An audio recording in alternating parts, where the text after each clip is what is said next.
বিসমিল্লাহির রহমানির রহিম। আমি তোমাদের সাথে আছি রনি খন্দকার। তো খন্দকার এডুকেশন চ্যানেলে তোমাদের সকলকে স্বাগতম। সো আজকে আমি তোমাদের এইচএসসি সোনাতরী কবিতার ব্যাখ্যা নিয়ে চলে এসেছি। তো কবিতাটি আমি তোমাদেরকে এমনভাবে ব্যাখ্যা করে দেব, তোমরা যারা এইচএসসি পরীক্ষাতে আছো বা সামনে অ্যাডমিশন পরীক্ষাতে, তোমরা যাতে কবিতা থেকে যে কোনো জায়গা থেকে কোয়েশ্চেন করো তোমরা সাথে সাথে উত্তর দিতে পারো। সো আজকে আমি তোমাদেরকে যে কবিতাটি পড়াবো সেটি হলো এইচএসসি তোমার সোনাতরী কবিতাটি। এই সোনাতরী কবিতাটি আপনি লিখেছেন হলো রবীন্দ্রনাথ ঠাকুর। এখানে আমি আপনাদের কবিতাটি ব্যাখ্যা করার আগে কিছু গুরুত্বপূর্ণ টপিক আপনাদেরকে লিখে দিয়েছি। যদি কোনো কোয়েশ্চেন করা হয় আপনারা 100 থেকে 90% 95% তারা এখান থেকে কোয়েশ্চেন করবে। সো এখানে সোনাতরী কবিতাটি মূলত একটা কি রূপক কবিতা। আসলে রূপক কবিতা কি? যে কবিতার অন্তর্নিহিত ভাবটা লুকিয়ে থাকে। যেমন সোনাতরী কবিতা, এখানে ছোট ক্ষেত বলতে আমরা বুঝি কি ধান ক্ষেত, আবার এটার আক্ষরিক অর্থে আর এটা ভাবার্থ অর্থে কি রবীন্দ্রনাথ ঠাকুর যে সারা জীবন ধরে গল্প উপন্যাস লিখেছেন এটা তার জীবনের পরিধিকে বোঝানো হয়েছে। সো এটা কি রূপক কবিতা। রূপক কবিতা মানে কি যেটা অন্তর্নিহিত ভাব লুকিয়ে থাকে। আর কবিতাটি আপনার দুইটি অর্থ রয়েছে, একটা হলো আক্ষরিক অর্থ আর একটা হলো ভাবার্থ অর্থ। আক্ষরিক অর্থ যেমন কবিতাটি কবি এখানে নিজেকে কৃষক হিসেবে উপস্থাপন করেছেন, ভাবার্থ অর্থ হলো কবি নিজে। আচ্ছা, এই কবিতাটি আপনার মূল বাণী হলো কর্তা অথবা কর্মীর চেয়ে কর্ম অধিক কি প্রত্যাশিত। আপনি যাই করেন না কেন মানুষ আপনাকে দেখবে না, শুধু আপনার কর্মটাকেই সবসময় কি দেখবে। আপনি আপনার কর্মের জন্য খ্যাতিমান হতে পারবেন, আপনার নামের জন্য নয়। আর এখানে মূল ভাব হলো মহাকাল ও মানুষ। কবিতার লাইন রয়েছে 42টি। এটি মাত্রাবৃত্ত ছন্দে রচিত, 5+8+5 মাত্রায় রচিত। সো এখানে মাত্রাবৃত্ত আমি যখন ছন্দের ক্লাস দেব তোমাদের, অক্ষরবৃত্ত মাত্রাবৃত্ত ওইটা আমি ওই ক্লাসে বুঝিয়ে দেব। আর এখানে আমরা যে জায়গায় বাঁকা জল পাবো, বাঁকা জল মানে কি কাল স্রোতের প্রতীক, বাকি নিষ্ঠুর সময়। খরপরশা বলতে বোঝানো হয়েছে আমরা কি ধারালো বর্ষা। কাটিতে কাটিতে মানে কি নিরন্তর অর্থে ব্যবহার করা হয়েছে এখানে। আর ছোট ক্ষেত বলতে কবির এখানে জীবনের পরিধি, এগুলো এক একটি এমসিকিউ, এক একটি প্রশ্ন। আচ্ছা, তারপর এখানে বলা হয়েছে রাশি রাশি ভাড়া ভাড়া, এটা আপনি নির্ধারণ করতে ব্যবহার করা হয়েছে নির্ধারক বিশেষণ। আমরা জানি কি বিশেষণ মানে কি, যেটা আপনার নাউন মানে কি বিশেষ্যের দোষ গুণ অবস্থা পরিমাপ ইত্যাদিকে বোঝায়, সেটাকে বলা হয় আপনার কি বিশেষণ। মানে কি রাশি রাশি রাশি রাশি মানে কি প্রচুর, আরো প্রচুর, তার মানে কি প্রচুর হচ্ছে প্রচুর। এখানে অনেক ধান আছে, আরো ধান বোঝানোর জন্য রাশি রাশি ব্যবহার করা হয়েছে।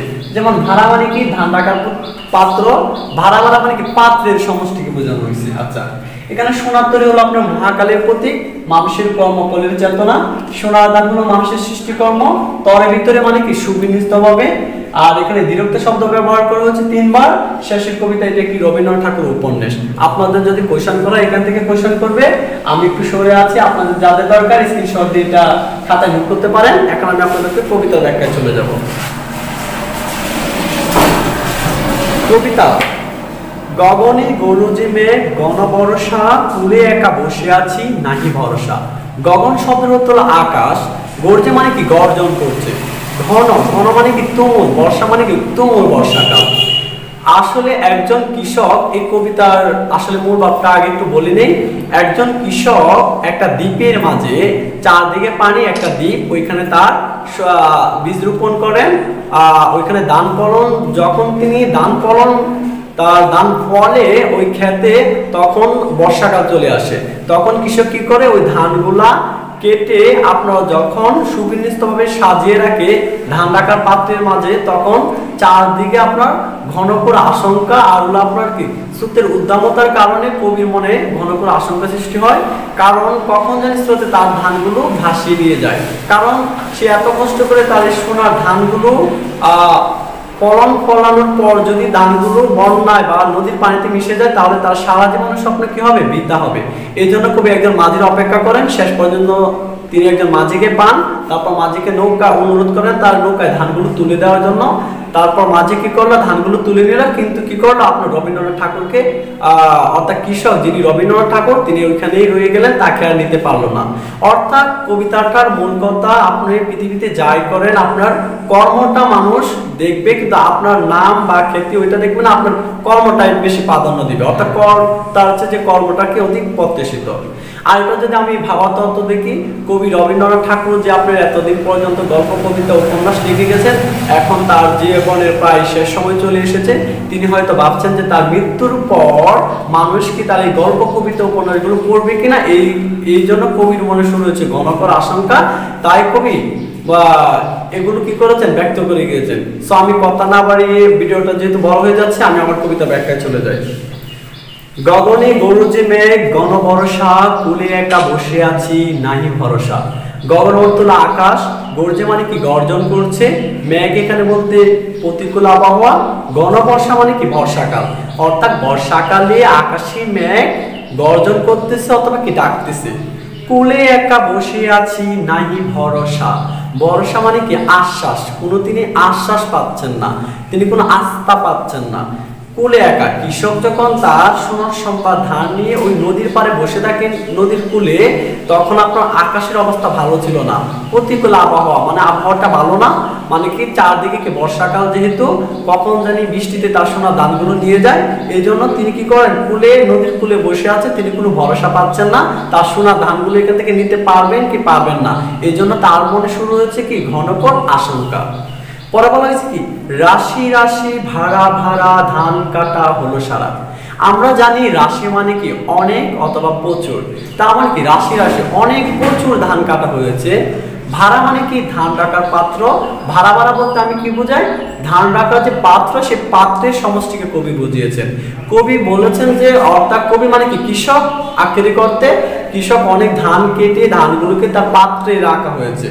এখানে যে রাশি রাশি কথাটা, এখানে একটা কোয়েশ্চন আসে আপনাদের, রাশি রাশি মানে কি, রাশি রাশি এখানে আধিক্য অর্থে ব্যবহার করা হয়েছে, আবার কি রাশি রাশি বলতে আবার নির্ধারক বিশেষণ বোঝানো হয়েছে।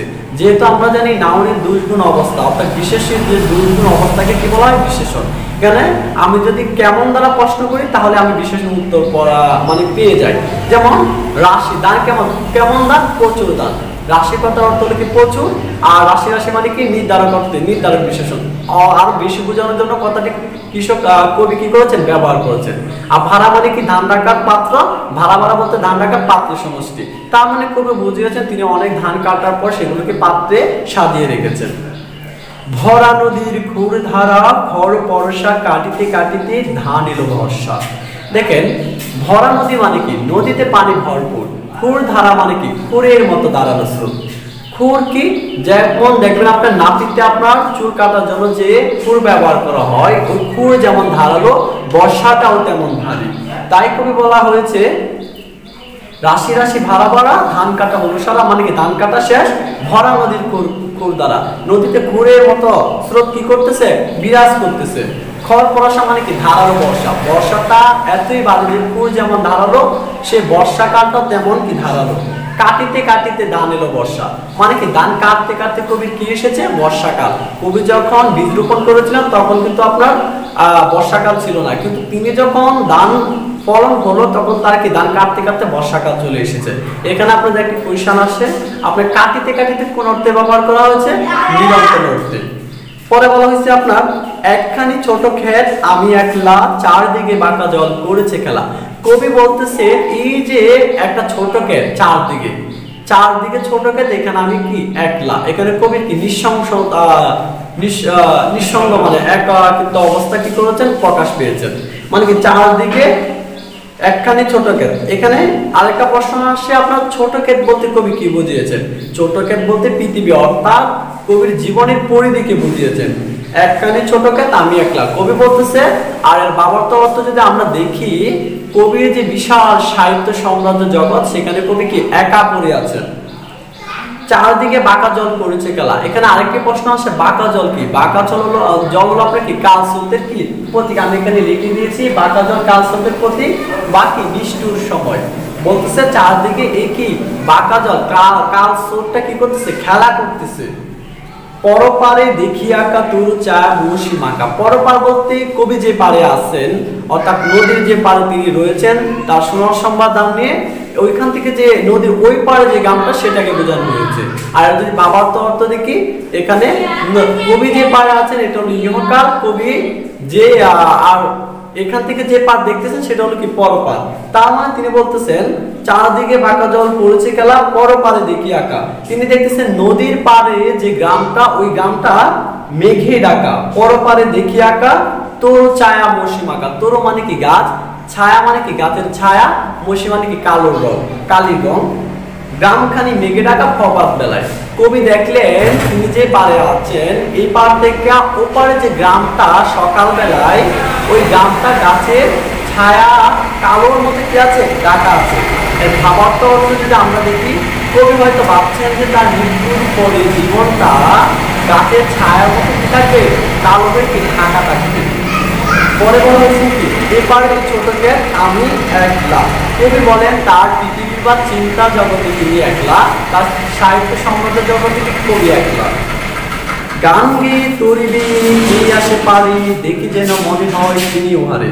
কবি তখন তার সোনার সম্ভার ধান নিয়ে যখন অপেক্ষা করে, তখন তিনি দেখলেন গান গাইতে গাইতে একটা মাঝি তার দিকে কি করলো, এগিয়ে আসলো।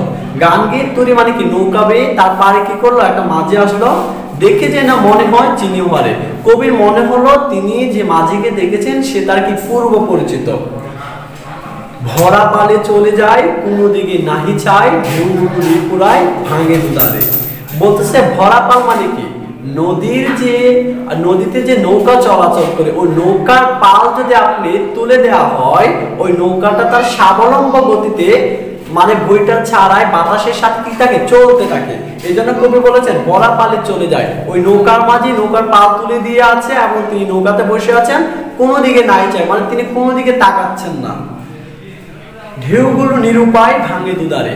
এখানে একটা প্রশ্ন আসছে, সোনারতরী কবিতার ঢেউগুলো কেমন, নিরুপায়। সোনারতরী কবিতার যে নদীর ঢেউ, এটা একের পর এক ঢেউ আসে আর নদীর দুপার কি কিনে ভেঙে নিয়ে যায়। এই জন্য বলতেছে কোনো দিকে নাই চায়, ঢেউগুলো নিরুপায় ভাঙে দুধারে, দেখে যেন মনে হয় চিনি উহারে। নদীর ঢেউগুলো যখন ভাঙে তখন কবি দেখে মনে হয় তাকে কি আগের থেকে কি চেনা। অর্থাৎ এটা ভাবার্থ অর্থ যদি আমরা দেখি, কবি রবীন্দ্রনাথ ঠাকুর ভাবতে পেরেছেন তিনি যে গল্প কবিতা উপন্যাস লিখেছেন এখন প্রায় তার জীবনের শেষ সময় চলে এসেছে। তিনি যে কোনো সময় এই যে মহাকাল তাকে কি করতে পারে, গ্রাস করে নিয়ে যেতে পারে। পরে কবি বলে ওগো তুমি কোথা যাও কোন বিদেশে। কৃষক বলতেছে, এখানে একটা প্রশ্ন আসে, কৃষক মাঝিকে কি বলে সম্বন্ধ করেছেন, ওগো বলে।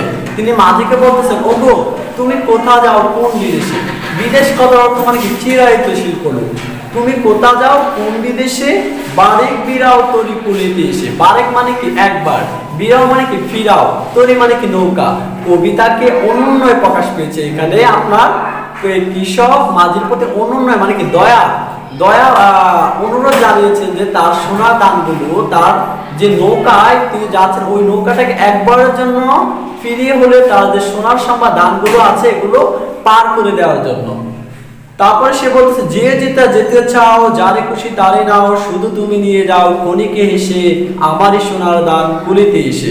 এখানে ক্ষণিক মানে কি অল্প সময়ের জন্য, আর সোনার দান বলতে কি কবির সাহিত্যকর্ম।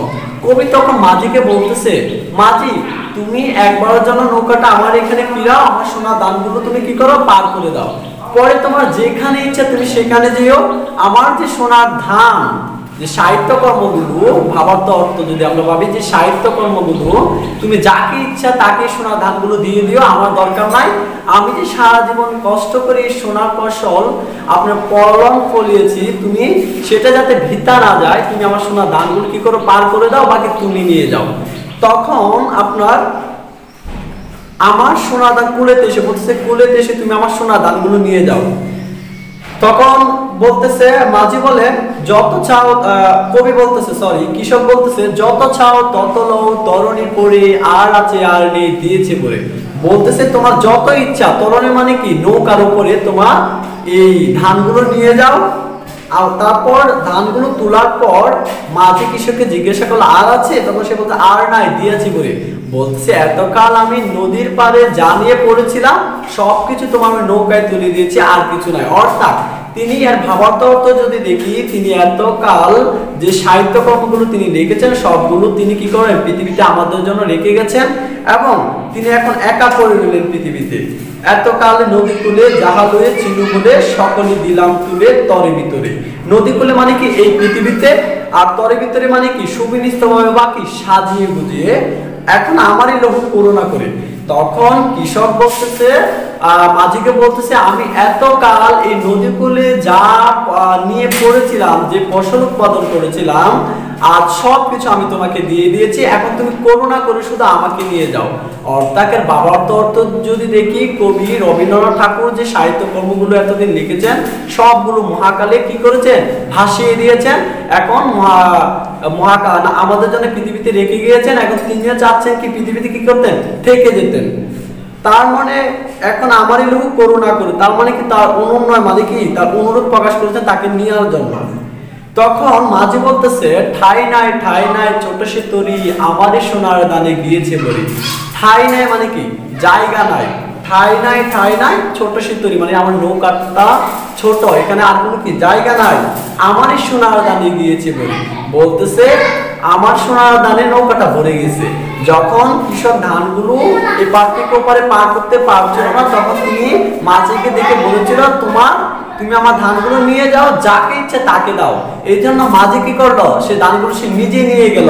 তখন কৃষককে বলতেছে, এখন আর জায়গা নাই, আমার যে সোনার ধান সেটাই নৌকা পরিপূর্ণ, এখন আমি কি করতেছি, আপনাকে নেওয়ার মতো আমার এখানে কি নাই, জায়গা নাই, ধানে পরিপূর্ণ। তখন সে বলতেছে, আমার সোনার ধানে কি করেছে, নৌকা ভরপুর। শ্রাবণ গগন গিরে, শ্রাবণ গগন মানে কি বর্ষাকালে, শ্রাবণ মাসে কি বর্ষাকালে আকাশটা দেখবেন ঘুরে ফিরিয়ে আসে।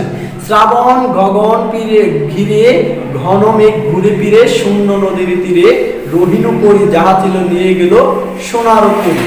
অর্থাৎ শ্রাবণ গগন ঘিরে ফিরে মেঘটা আবার এখানেই আসে। তিনি তার যে সোনার ধান সাহিত্যকর্ম এতদিন পর্যন্ত ছিল সবগুলো নৌকায় তুলে দিয়েছেন, কিন্তু শূন্য নদীর তীরে তিনি একাই করে ধরলেন। অর্থাৎ তার কি মৃত্যু অনিবার্য। আর যাহা ছিল নিয়ে গেল সোনার তরী। বলতেছে আমি যে সাহিত্য কর্মগুলো বা সোনার সম্ভার ধান নিয়ে এতকাল অপেক্ষা করেছিলাম সবকিছুই মাঝি বা মহাকাল স্রোতে ভাসিয়ে নিয়ে গেল, কিন্তু আমাকে এখানে রেখে গেল। অর্থাৎ এই কবিতাটা পড়ে আমরা বুঝতে পারলাম, আপনার যাই করেন আপনার কর্মটাকে মানুষ দেখবে, আপনার নাম বা খ্যাতি ওটা দেখবে না। আপনি যদি কর্মটা ভালো করেন, আপনি যদি আপনার কোনো কিছু মানে কর্তার হচ্ছে কর্ম অধিক প্রত্যাশিত, আপনার কর্মটাই মানুষ দেখবে, আপনাকে কখনো দেখবে না। ধন্যবাদ সকলকে।